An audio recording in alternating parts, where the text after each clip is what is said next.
be smart, get smarter.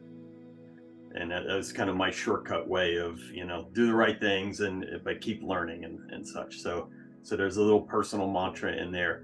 For the company, let us, let our experience help you. And healthcare is evolving, right? So there's care that takes place in the home and in the hospital, and there's a big evolution there. So I think that's where we fit. So I'd have to hone that to a billboard message, but let our responsive innovation help you save more lives or something like that.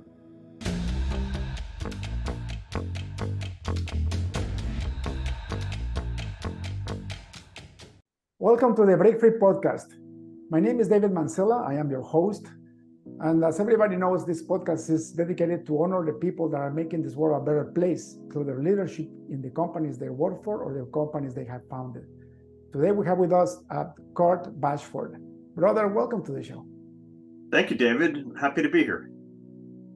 Curt, for the audience, can you tell me your full name? Where do you live and what do you do for a living? Sure. Well, full name, actually, my first name is Curtis, but I go by Curt, just to add confusion. My last name, Bashford. And I am the CEO here at General Devices, or GD for short. And what do you guys do? So GD is a health tech company, and we have innovative communications and telehealth solutions that help hospitals and EMS, emergency medical services, communicate better to better care for their patients, reduce costs, and ultimately save more lives. That's beautiful. So you actually manufacture these devices, or is a software-based? Yeah, it has been an evolution there over the company history. So there is a little bit of manufacturing now, but as technologies advance, a lot of it is software now. So I would say we're primarily a software company these days, but there is some hardware aspects that we manufacture. That's amazing. One of the things why I make this podcast is because of the gratitude that I have. I run ISU Corp, which is a custom software solutions company. Right. So we get hired by people like you and other companies to build their platforms. And I've been doing that for 18 years. And now that I have the luxury of choosing my clients, when you start a company, you have to get every project you can get. Now we have enough reputation that we can actually choose companies that are changing the world. And I feel so proud because now I get to meet people like you that you guys are doing it by yourself and you're adding so much value in the healthcare industry. Right? I appreciate that. Yep. No, it's a great place to be. Curt, to get where you are must have taken a while and a lot of challenges that you were able to overcome. So let's look back in life. Where were you in your last year of high school, and what was your mind? What did you want to do with your life? So I've always had an aptitude for technology and how things work, kind of the engineering side of it, if you would. So when I was graduating, I went for engineering, electrical engineering, to be specific, and it was on that path. Even in the early days, I knew I wanted to be more on the healthcare aspect of that. So, electrical engineering, a lot of ways you can take that, but there was a medical instrumentation track that I ended up going to. My dad had some health issues and was paralyzed, and I kind of grew up with that. So that healthcare aspect of it always kind of stuck. When I came out of school, engineers typically either went for defense contracting or something else, and I chose the medical route, and I'm glad I did. That is wonderful. What was your first steps in your career? So interesting. So I also, besides college, I got involved with our town's emergency medical services. So I was riding on the ambulance. It kind of was a family thing. My mom got involved, my sister got involved, and we were volunteers. And I've been in that for a number of years. And I was actually in college, and I linked up with a professor who was looking for somebody to do some work for them for a grant program with one of the major hospitals and the VA. And I started doing that with him. And when their grant funding ran out, this is now my senior year of undergrad at NJIT, New Jersey Institute of Technology. He hooked me up with a gentleman to interview. I was, going to be graduating that spring, so he gave me a call, and this is back in 1986. If you indulge me for a second here, there's a little story. Now, I'm not a big fate guy, but there's some fate aspects in this story. So long story short, I called up. I got, he gave me a time to come up for an interview, and this is before Google Maps and the internet and all that. So I wrote down the address carefully, and the address was 190 Leonia Avenue in Bogota, New Jersey. And I had to look that up on a map and see where that is, about 20, 30 miles away. Made note of it. It was for the next week or so. Right around that same time, being a lieutenant officer for EMS, we had gotten 2 new ambulances that failed the state inspection for the suction units. I called up the manufacturer. I told them. They said, "Oh, we're in New Jersey also. If you bring them here, we'll repair them for you." I said, "Great. What's the address?" Guess what? 190 Leonia Avenue, Bogota, New Jersey. Wow. Turns out the 2 companies shared a building. So in my first week, I went up, did the interview, got hired. I was working on the bench as basically a technician while I was still a student. And in my first or second week of work, I drove an ambulance to work. They repaired it. Next week, I took up the next one. So 2 different tracks ended up at the same address, sharing the building 30 miles away. And I've been with the company ever since. So that's okay. So let's keep things very clear. There is no such thing as a coincidence. And I think once you grow in your life the way you and I have grown, when you look back, you realize that there is a higher power guiding your steps. And if you are, I'm a born again Christian, I'm a believer. If you're a man of faith, you know that all things work together for good for those who love Christ. Right? Well, I can't deny this one. I mean, you can't get a more unique intersection of those 2 things. And so I've been with the company now since 86, so 37 years. So I guess you could say I got Stockholm syndrome and stayed with my captors. But if you think about it, Curt, now you're running the company, you're running the business. And you said you started what? As a mechanic repairing the... as a technician on the bench, wire wrapping, wire wrapping, right? Yep. So that's another testament of destiny. You know how hard it is to keep a job these days, the way you have it? The average person spends 2 years in a job and then they move on, either because they get laid off or because they find another opportunity. Right. It's very different, today than, years ago. So it's kind of a unique story.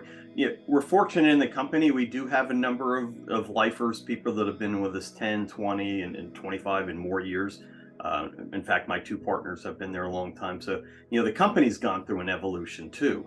When I first started, we were a design contract firm, which is a tough end of the business if you know it. You're doing the initial design and prototypes for somebody else's idea, and then when you're done, you hand it off, and you learn a lot. But that's a tough end of the learning curve. And then when I came on in 1990, we had some opportunities to use our technologies that we learned with EMS and with hospitals. So it tied both of my backgrounds together. And the founder had a hospital background, so we kind of meshed those together, and we've been in that market space really since 1990.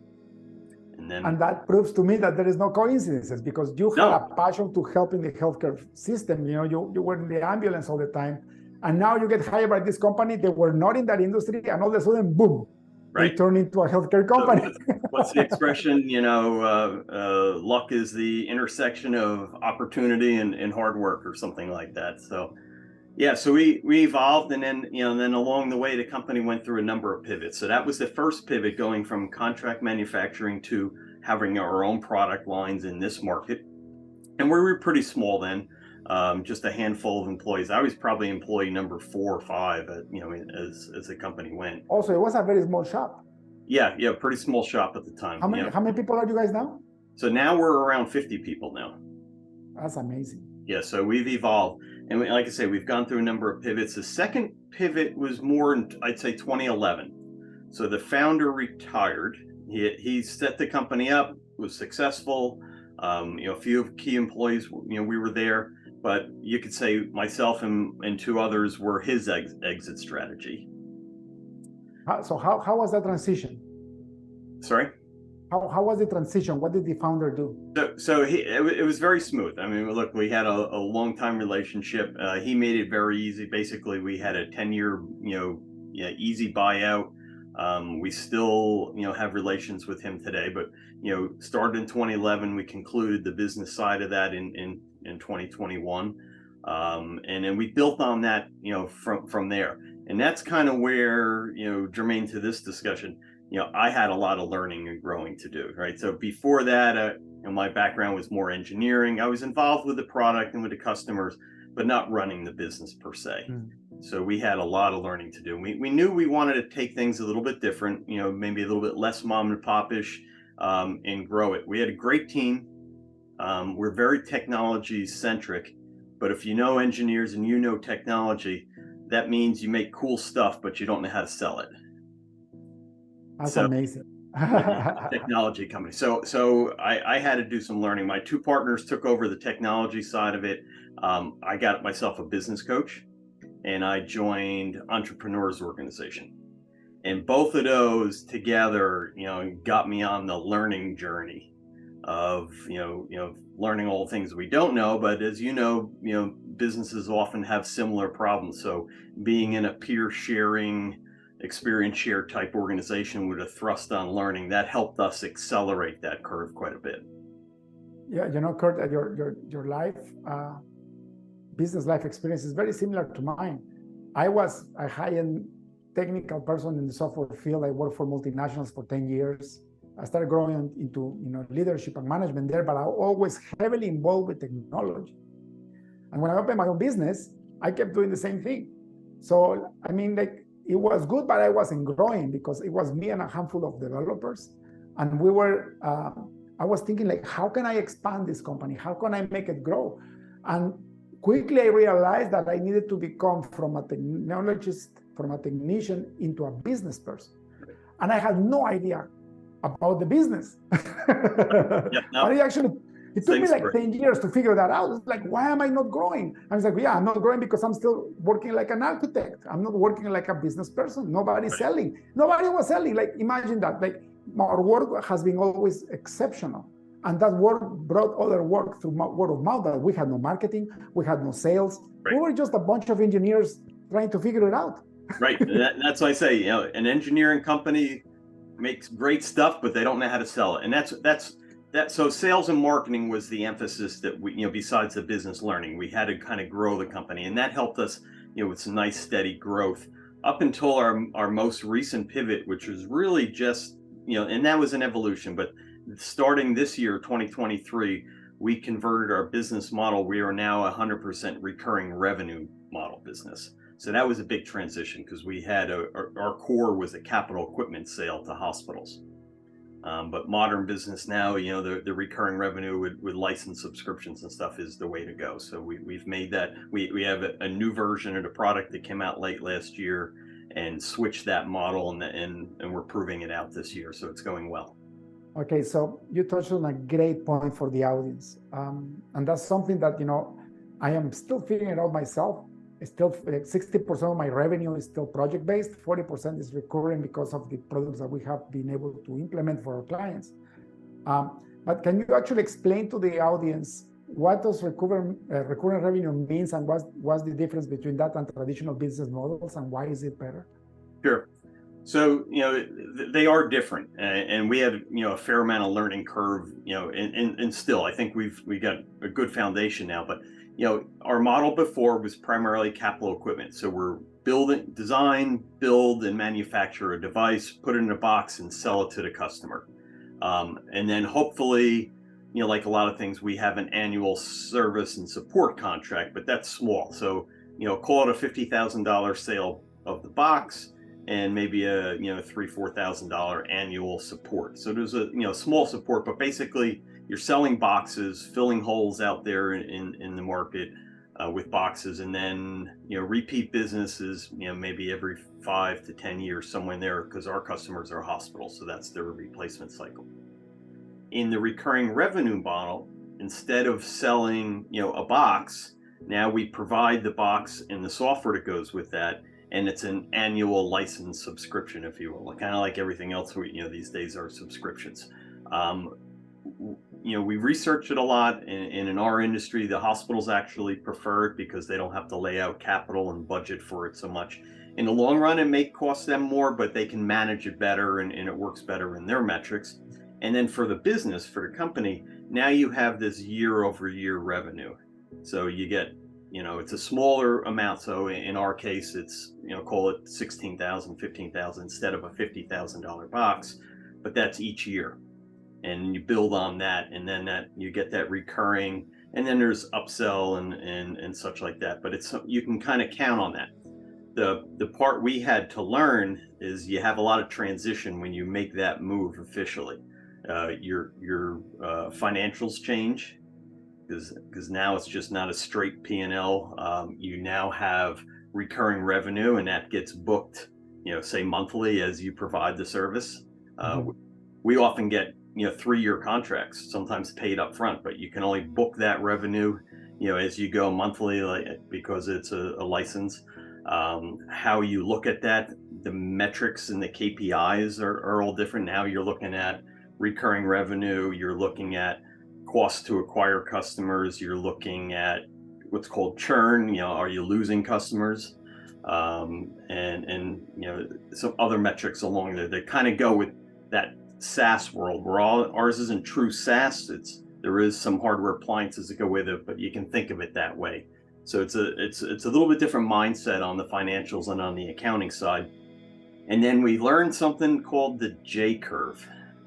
So in the finance world, our revenue is going along, and then when we switch to this model, now you don't have that big sale price, so you're going to take a hit that first year or so. So now the financial model drops down, but then you work and ramp that back up. So it's kind of the letter J. So you need to know that going in and be able to fund that, because your revenue is going to dip in that first year or so. So we're probably down up into, the increasing part of that curve this year, and, try to accelerate that more for next year. So it's been a, learning journey, but everybody I talk to in the business world and investors and such, they said, for us, this is the place to be. It's value to our company. Kurt, what a brilliant idea, especially if you were manufacturing custom boxes for your audience, for your hospitals. Who had this idea? I drove a lot of it, just watching what else is out there and what other businesses and what other industries in our market are doing. As a lot of things have moved software. We were very hardware centric in our early years, and over the years, software kind of takes over. I don't think we could design a light switch today without 10,000 lines of code. It's everything kind of has moved that way. So it lends itself, and we saw the writing on the wall with what the buyer prefers. They don't like capital equipment type sales. So we kind of lined those up, held our breath earlier this year as we really started to prove out that model, but it's been going well. We also learned that some of the IT department, say in the hospital, they prefer, a server SaaS type solution as well, less hardware that's different from what they maintain. So it kind of falls into, their standard operating. So we reduced our hardware set. We have a couple small appliances because we still connect to their telephone lines and their two-way radios that EMS calls in and communicates with. So we have interfaces for that, but I call it analogous to, the cable TV. So at home, you got your cable TV subscription and you get a cable box with it. So ours is, you have our subscription and there's a couple small appliances. Customer doesn't buy them, they're part of the annual lease. That's incredible. It's amazing how did you turn a software company, a hardware company, into a software business, and also the hardware component you still have. So for me, it's even better because your competition, they really have to have a lot of capability in order to compete, because now you're still building your hardware, but you have your software component on top, and you're building it as a service. It's brilliant. Thank you. I have a little story for you. My sister, so I was born in Guatemala. I came to Canada in 1991, and I came to study computer science, and that's why I am who I am. However, my sister, my older sister, she stayed back in Guatemala because she was a lawyer, and she's been a lawyer for over 40 years there. This year, she was appointed to open the consulate, the general consulate in Toronto, in Canada. So she moved over. I'm like, it's incredible. Like, I came like a humble, poor student, and she came in with a red carpet, with this diplomatic passport and all these benefits. But she's having a tough time building this beautiful new office, right? It's like 10,000 square foot office that needs to service all the Guatemalan people that live in the area, which is a lot. It's a big area. It's almost half of the country that she's servicing.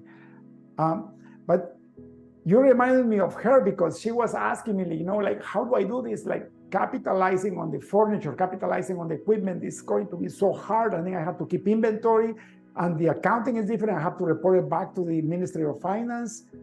And then I told her, I remember when I was working in corporate, they never bought stuff. They always listed. So it's not a capital expense. It's a recurring thing. So she did that, and she completely fixed her problem. So that's what you're doing for your hospitals. You're giving them almost like a lease, right? But it's actually perpetual. Correct. Yeah, that's very true. And it's just, how things are today, and you got to get out of the old paradigms, and sometimes change is hard. We learned in our industry that, from the user side, there's two things they don't like: change and the way things are. So so they're always uncomfortable. And that ties in more with like technology adoption, right? Yeah. So in the telehealth aspect of what we do, think of pre-pandemic, the telehealth aspect was, a neat techie idea, and now it's, more of a mainstay. What we're doing here on this video chat, pre-pandemic, it was just evolving. So sometimes there's a boost that helps, technology take a foothold. I think every disaster, every challenge in our lives and in the countries or the world experience, it pushes humanity to our next level. If we know how to handle it and we're humble enough, humans are adaptable, isn't it? Like, our ability to adapt is what get us on top of the chain. If you think about it, a human is the weakest mammal. Our senses are not as good as everybody else in the mammal kingdom, right? Like, we get tired fast, our bones are fragile. Like, as a human being, we're very, very weak, but we have our brains and we have the adaptability scenario, right? And with that, we're conquering the world. I mean, the possibilities are there. It's just, putting imagination. One of our core values is what we call responsive innovation. That's kind of like responding to, what the customer's needs are. And that's in our DNA in the company and what we do. That's beautiful. Curt, when the founder left, did you guys made an ESOP, or how was the transaction made? It was a 10-year buyout, essentially. Okay. So not through an ESOP, though. No. So you guys are owners now? My two partners are 100% owners, so we each have 1/3. Oh, that is amazing. And your two partners, did you guys grow in the company too? Yeah, I was in before them, but they're lifers here as well. That is amazing. And did you get to choose them, or did the owner chose them? I think it was just more of a natural fit. Us being, kind of the original core, when we were, the owner and I originally had discussions, and then as it evolved, it made sense to, lock in, the other two key employees and get their buy-in and skin in the game, if you would, right? So, for long-term success, and it just made sense to do it that way. Curt, you represent a beautiful way of becoming a successful entrepreneur. And I want the audience to hear that, because your case is very rare. It's very rare that somebody comes in at the bottom and gets to become the owner of a business. This is beautiful. And that speaks of you and your perseverance and your willingness to keep evolving and changing and adding value to your business, adding value to your coworkers and to your bosses when you were under, right? Yep. No, and our founder, Michael Smith, he set the stage for this and started the business, and then gave us the path and the opportunity to kind of take it to this next level. And that's where we're at. We want to still continue to grow it. And I'm in this learning mode ever since I changed this roles, and EO is a big part of that. I remember when I got interviewed, one of the first questions they asked me, they said, "What business books do you read?" And I was like, "I don't have time to read. I'm here. I'm in traffic. I go home. I don't have time to read." And the woman that interviewed me, I'll never forget it. She said, "I have the same problem. I started using audiobooks on my commute." I said, "I could do that." And I started, and it's kind of been that journey. I'm 50 plus books in, since then. It's a little slowed down because now I'm working from home more, these last couple of years, and that's taken away the commute, which is great, but it's taken away my, book listening time too. At the time, I was a captive audience then. Now it's a little bit harder to find the time. But you know what I do? Well, this year I dedicated myself just to read the Bible because I had never read the Bible before in my life. So I promised the Lord I will never read another book until I finish the Bible. So I'm almost done. But what I do is for reading business books, I always use Audible, and I don't travel anymore. We got rid of the office this year. I had a corporate office. We have people in 9 countries, but we had a corporate office here in Canada. And then after COVID, 2-3 people were going a day. So I'm like, why am I paying so much rent? So we just gave it up in July. But now what I do is I take my headsets, take my Audible, and go for a walk. So I exercise, I get some sunshine, and I'm listening and I'm learning, right? And I've done the same, whether it be for, I like to trail run. So it helps pass the time and the miles. Now I'm in a running club, so now it's more of a social, and there's talking going on, so I can't listen in those. But if I'm by myself, a podcast like this or an Audible book helps pass the time, and like you said, it's a great way to do it. And you get nuggets out of each book, right? You have a book out. You get nuggets and little pieces that you can take back. I would go to learning events, with EO, and come back to my leadership team with an idea, and they're like, "Oh no, what's he coming back with now?" But that learning has helped us evolve and think differently, and it's a continual journey. For sure. One of the breakthroughs that I had was that, right? I almost been bankrupt 3 or 4 times in my business life. The company has been in business for 18 years. Yours is much longer, which is incredible. Like your company, my company, they are the unicorns. Most businesses go bankrupt within 2 years, and the ones that make it to 10 are almost nothing. So companies past 10 years are like, you must be doing something, right? Sure. But one of my breakthroughs was that I started reading business books. And then I also joined organizations like EO, right? Like my last organization was Strategic Coach, it's been the best one I've been to like 3 or 4 of those. And it's incredible because the learnings that you get in those places, you not only learn from the teachers, but you learn from the other students that are in similar situations that they have gone through what you're going through, right? Exactly. Yeah, no, that's the accelerator for the learning I found. You get pieces out of a book, but entrepreneurs, we all have similar problems, whether it be people or finances or technology, whatever it is. There's somebody else in the group that's had a similar, and you do experience share what worked for you, what didn't work for you, and that helps you kind of build that faster than you might have on your own. So you think about it, Curt. That's why I made this podcast, right? Just the buyout option that you guys had. 3 owners. The founder did a 10-year buyout, which means you're paying with the profits of the company, you're paying him back. So he's for sure a man full of love and with a big heart, because he's taking that risk instead of just selling the company to a venture capital firm or something, right? Right. And this is something for the audience. Like a lot of the people that listen to me are entrepreneurs like you and I, and a lot of them are about to retire, and they are thinking, what do I do with my business? Do I sell it, or do I give it to my employees? Right. That's why I know about the whole ESOP thing, right? Which is like an employee transformation. Right. That has a lot of tax benefits. But it's incredible. Like, just if the people listen to this episode and just learn what you did, you could change their lives. Isn't that amazing? No, we can. Look, it's a responsibility and a burden for us as well, because now we have all these mouths that we're helping feed. post-pandemic, we went remote as well. And if you would have asked me before that, could we be a remote company? I would have said no way. I'm old school, right? I grew up, where we're there, working our full day.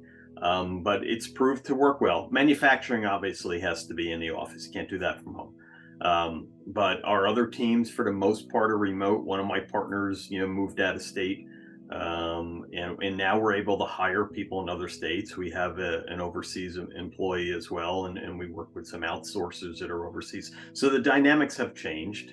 It's different, but there's pros and cons, with that, and the culture piece has to come in there as well. And that was one of the lessons. My business coach, one of the first things he did with me was, talk about culture. And as an engineer, we never talked about culture, right? I would go to work and talk to, my coworkers, and we talk technology, and, a bunch of engineers really don't have people type problems. They're all pretty easy going. But as the team grows and you have different personalities and different people in there, that evolves. So, that's where we kind of came up, what's our real core purpose and what's our core values as a company, and then building a good culture. And we spent time at that, and that's kind of the glue that holds it all together too. And I think it's important, especially when you go remote, because you don't have that, see them down the hall at the water cooler, relationship. So you have to tie it together in different ways. That is amazing. Curt, what was the first time that you made the move from being a technician into a business person? Probably. So my journey was a number of steps. So I went from technician, then I graduated got my degree, and then I was, an engineer per se. And then I was more involved in design at that point, designed a lot of the architecture for our early products. And then I was a product manager, if you would, and I was doing the, kind of the technical sales aspect of, working with the customers and interfacing the customer needs to what we needed, because I had that background as well.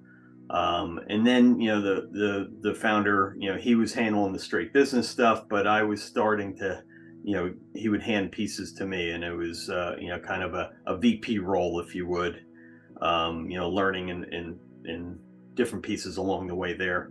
That was a transition, but it was really a kind of a step function once we took over. And, then it had to get serious because we wanted to grow and scale things. And today we're in, I think, over 500 hospitals around the country, connected to probably thousands and thousands of EMS organizations, including big ones like Fire Department in New York and LA County Fire and all the major hospital systems. And we have continual work to do on the sales and marketing side, making, GD a more well-known name, because we're still have that evolution of the technology company and have to get that word out there. But it's going in the right direction.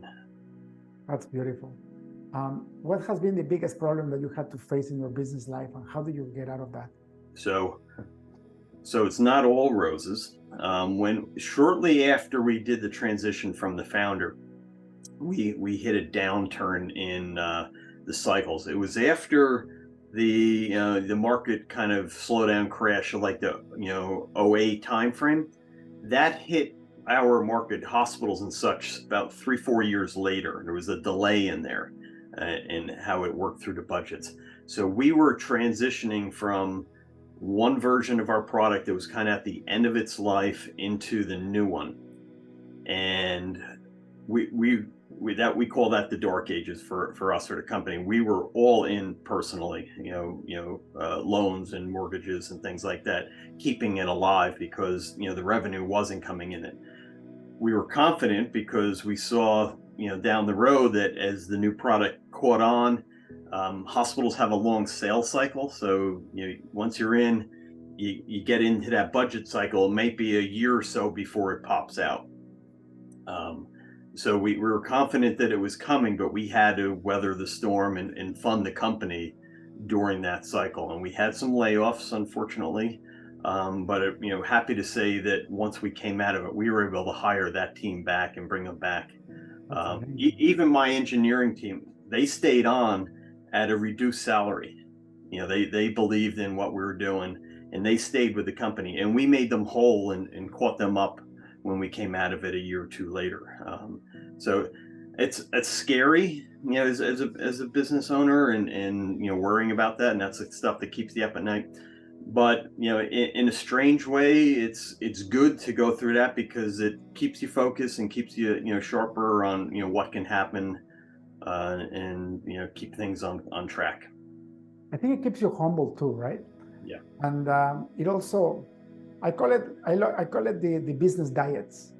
When you are a person that wants to be fit, it's a roller coaster, right? So you get fat, you don't like how you look, or you start getting sick because of the bad habits. So then you say, okay, I'm going to go on a diet and I'm going to cut the fat. And then you get lean and you feel great. And then because you feel great and you're lean, you start indulging a little bit. And before you know, you're fat again. And then it's this cycle. The business is the same way. Sure is. Isn't it? Yes. One of the things we're doing now, because this is November when we're doing this podcast. We're starting to think about 2024. What's the plan for that going to look like? And one of the steps we're doing is looking at all our subscriptions, because that fat builds up over time. Do we still use this software? Do we still use this service? And it builds up, and before you know it, you got a lot of fat in the system. So that we can use that elsewhere. One of the things that I've done as an entrepreneur, that because thank God, because of these business groups, right? So my business mentor was Dan Sullivan, and he's very popular in the business world for mentoring entrepreneurs. Right, strategic coach, yes. Yeah. So the one thing that he told me in 3 years was how to have a self-managed business. And I remember coming into his class in 2019, and I was already a seasoned entrepreneur. Like, I've been in business back then for like 15 years already. But I was always in control of the company. I was delegated, but not to 100%. I was probably 80% delegated, 70% delegated. And then he started teaching these things, and I'm like, I got to implement this. So the first thing I did is I implemented EOS. For people that don't know, it's Enterprise Operating System. I don't know if you're wrong on that. I'm familiar. We're scaling up, but the two are very similar. Yeah. So a system that automates the managing of the company. So that's the first thing that I implemented. Actually, COVID helped me, because we lost half of our clients in 1 month. We recovered them all back and even got even more, but we had time to implement that year. I formed a board of directors. I didn't have that, even though we were a company with dozens and dozens of people. I started operating the company like if it was a publicly traded company. I had quarterly meetings. Then it was, when all that was automated, it was time for me to hire my replacement. So I hired a president last year, and the transition started to happen little by little. The problem is that the same thing that you went through, I went through, and I'm just getting out of it now, right? And I'm getting out of it beautiful. But once I delegated 100% all my tasks, and I just became the operating advisor of this business. I mean, I have other 6 companies with other partners where I just advise, but their CEOs is my partner, right? So I don't have to worry, because one of the partners is working in the business. But in this company, in my main business, in IOSU Corp, I am I am a single person. I have no partners. I am it. Right. So when I delegate all this to my president, things start to go down in revenue. But I knew it was a J Corp. Remember how you said the J Corp is the same thing, right? So I didn't panic. I said the worst thing could happen is I have to come back and re-engage. Sure. But I gave it time. And sure enough, this year we started to go back up again. Now our revenues are almost the same as they were when I left. But now it's a fully self-managed company, and now we're growing. We had to do that diet. We became a very lean business. We got rid of so much things that we didn't need, services that we just didn't need. Actually, I think our capital expense went down by 30%. Wow, that's big. Right? So it was incredible. But now we're growing again. Our sales and marketing funnels are exploding. We're hiring more people now, but now we're conscious, right? Sure. But the beautiful part is I don't have to run the business anymore. Yeah. Well, that's got to be liberating, and I congratulate you on that transition. But for you, you don't have to be down in the weeds anymore. You can be higher up, thinking ahead, and I'm actually into one of Dan's newest books, the 10x is easier than 2x. Yeah. I'm about halfway through that. So I already got the concept, and I've brought that back to my team, because it's a strange concept that how is 10x growth easier than 2x growth, but it's one of these things that it frees your mind up to say, all right, we don't want to do just a little bit more next year. We got to think outside the box. How could we do it differently if we want to get bigger growth? So it's right. Yeah, so it all yeah. But it will always cost you, Curt, right? Yep. So what he says is right, but there is a big cost at the beginning, right? So for me, I could have stayed the way I was back in 2019, and my revenues will probably be triple now, but I will still be working 10 hours a day in the business. Right. So I took a huge cost and a huge risk, but now I have freedom. That's great. Now I work 1 hour a week in the business. I attend one meeting, and that's it. And the company is growing, and I see the bank accounts getting fatter and fatter and fatter every month. It's beautiful. But it was scary at the beginning. I lost a lot of money. Yeah.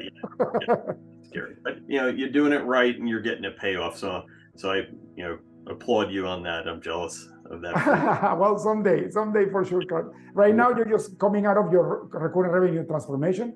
My advice is stay there. Stay there until it becomes super stable. Then you can think about who knows how, which is another concept from Dan Sullivan. Exactly. Curt, time is running out so much, and I would love to keep talking to you, but I want to respect your time. So I'll ask you one last question. Sure. If you had access to a billboard in front of the busiest highway on earth, what would you write in it? Well, that's a good question. What would be on that billboard? For the company or personally? Both. Either. You get to have two boards. Yeah. So personally, there's a little slogan I use that I used it with my kids when I used to drop them off at school, and it ties in with the learning, because I've really taken grasp of the continual learning thing. And when I would drop them off, I would say, "Be smart, get smarter." And that was kind of my shortcut way of do the right things but keep learning and such. So there's a little personal mantra in there. For the company, it's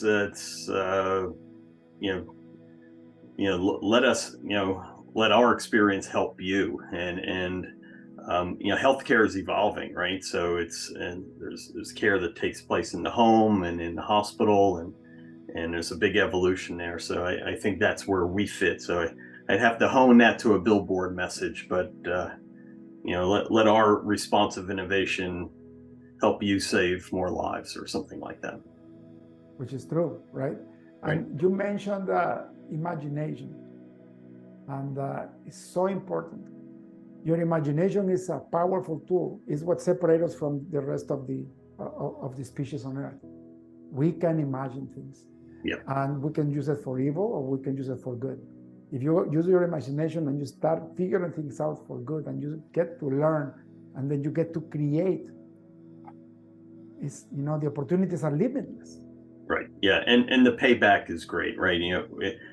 When you're in the day-to-day in the office or working with the team, you kind of lose touch with what your solutions and what your products actually do. And we get out occasionally with the customer, and you hear the patient's story and how it helped them and their lives. That's how you get it back, many times over, in the reward in that.